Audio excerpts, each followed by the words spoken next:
அஸ்ஸலாமு அலைக்கும் வரஹமத்துல்லாஹி வபரகாத்து. அன்பிக்கினிய சகோதர சகோதரிகளே, இது மறைக்கூறும் இறை தூதர்கள் தொடர் காணொலியில் பாகம் 6. வானவர்கள் உடைய ஆட்சேபனை சம்பந்தமான ஒரு செய்தியை நம்ம தெளிவாக புரிந்து கொள்ளணும்.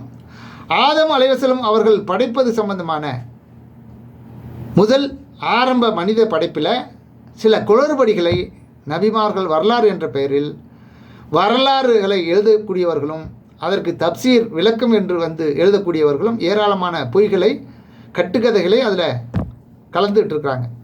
அதனால் அவைகளை பற்றியும் சரியாக புரிந்து கொள்ள வேண்டும். இதை பற்றி அல்லாஹ் ரப்புல் ஆலமீன் 2வது அத்தியாயம் 31, 32 ஆகிய 2 வசனங்களில் மிக தெளிவாக நமக்கு அல்லாஹ் சொல்லி காட்டுகிறான்.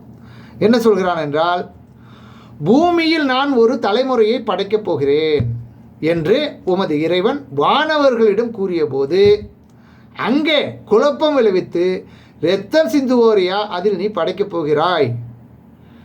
நாங்கள் உன்னை புகழ்ந்து போற்றுகிறோமே, குறைகள் அற்றவன் என்று உன்னை ஏற்றுக்கொண்டிருக்கிறோமே என்று கேட்டார்கள். அதற்கு அல்லாஹ் சொன்ன பதில் இவ்வளவுதான் உங்களுக்கு தெரியும், நீங்கள் அறியாதவற்றையெல்லாம் இன்னும் நான் அறிவேன் என்று அப்போது அவர்களுக்கு பதிலளித்தான். அப்போ இது வானவர்கள் அல்லாஹ்விடம் தெரிவித்த ஆட்சேபனை. இந்த ஆட்சேபனையை பொறுத்த வரலையும் பூமியில் ஒரு தலைமுறையை படைக்கிறேன் என்றாவே அது ஒரு தலைமுறை, மனித சமூகம், மனித சஞ்சாரம், அது பல்கி பெருகி மிகப்பெரிய ஒரு தொகையை கொண்டதாக இந்த பூமியில் வாழும் அப்படின்ற அந்த சொல்லை வைத்து அவர்கள் இதை புரிந்து கொள்ள முடியும் அப்படின்னு சொல்லி விரிவுரையாளர்கள் பலர் சொல்கிறாங்க. அப்போ இது அந்த சொல்லை வற்றே புரிந்து கொள்ளலாம், அவங்களுக்கு மறைவான ஞானம்லாம் இல்லை. எப்படி அவங்க இப்படி கேட்டாங்க? அதாவது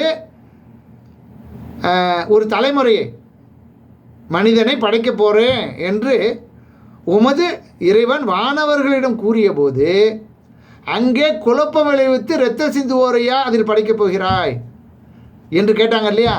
அது எப்படி அவங்களுக்கு தெரியும்? இன்னும் படைக்கவே இல்லை, அப்போ மறைவானது அவங்களுக்கு தெரியுமா அப்படின்னா அந்த வார்த்தையிலேயே இருந்தே அதில் உள்ள கருத்து இருக்குது அப்படிங்கிறத நம்ம விளங்கிக் கொள்ளணும். சரியா? ஆக மனிதர் சஞ்சாரம் பல்கி பெருகி அங்கே வாழும்போது அங்கே ஏராளமான அவர்களுக்கு மத்தியில் பிரச்சனைகள் ஏற்படும், குழப்பங்கள் ஏற்படும், அடித்து கொள்வார்கள், ஒருவரை ஒருவர் கொலை செய்து கொள்வார்கள், பொருளாதாரத்தை பறிப்பாங்க. இன்றைக்கி என்ன உலகத்தில் மனிதன் செய்து கொண்டிருக்காங்களோ அவை அனைத்தும் அந்த ஒரு மனிதன் என்ற அந்த ஒரு வார்த்தையிலேயே அடங்கி இருக்கிறது என்பதுதான் அதனுடைய பொருள். நன்றி.